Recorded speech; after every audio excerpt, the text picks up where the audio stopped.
dédain. Qui peut savoir combien de jalouses pensées, de haine, par l'envie en tout lieu ramassée, de sourds ressentiments, d'inimitié sans frein, de rage à courber les plus sensibles têtes. Combien de passions, de fureurs, de tempêtes grondent autour de toi, jeune homme au front serein. Tu ne le sais pas, toi, car tandis qu'à ta base, la gueule des serpents élargie s'écrase, tandis que ces rivaux, que tu croyais meilleurs, font assiège en foule, ou dans la nuit secrète, creusent un piège infâme à ta marche distraite. Pensif, tu regardes ailleurs.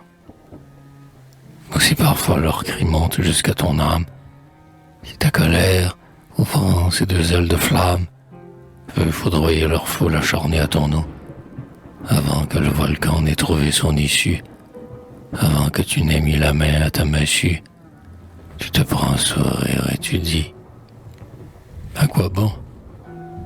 Puis voilà que revient ta chère rêverie, famille, enfants, amour, Dieu, liberté, patrie, la lyre à réveiller, la scène à rajeunir, Napoléon, ce Dieu dont tu seras le prêtre, les grands hommes, mépris du temps qui les voit naître, religion de l'avenir.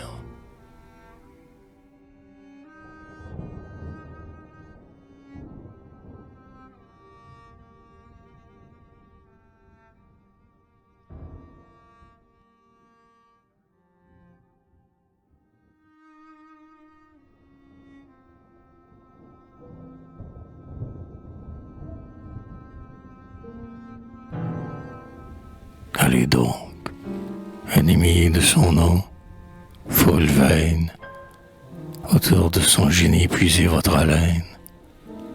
Recommencez toujours, ni trêve, ni remords.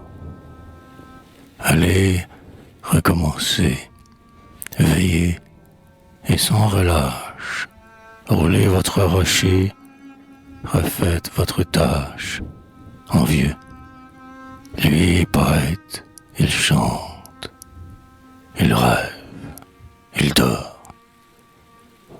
Votre voix, qui s'aiguise et vibre comme un glaive, n'est qu'une voix de plus dans le bruit qu'il soulève. La gloire est un concert de mille échos épars. Chœur de démons, accord divin, chant angélique, pareil au bruit que font dans les places publiques une multitude de chars. Mais il ne vous connaît pas. Il dit par intervalles qu'il faut au jour d'été l'aigre cri des cigales, l'épine à maintes fleurs, que c'est le sort commun, que ce serait pitié d'écraser la cigale, que le trop bien est mal, que la rose au Bengale, pour être sans épine est aussi sans parfum. Et puis, qu'importe, amis, ennemis, tout s'écroule. C'est au même tombeau que va toute la foule. Rien ne touche un esprit que Dieu même a saisi. Trône, sceptre, laurier, temple, char de victoire. On ferait à des rois des couronnes de gloire, de tout ce qu'il dédaigne ici. Que lui font donc ces cris votre voix sans roue, que ces reflux amers d'écumer sur la proue. Il ignore vos noms, il n'en a point souci. Et quand, pour ébranler l'édifice qu'il fonde, la sueur de vos fronts ruisselle et vous inonde, il ne sait même pas qui vous fatigue ainsi.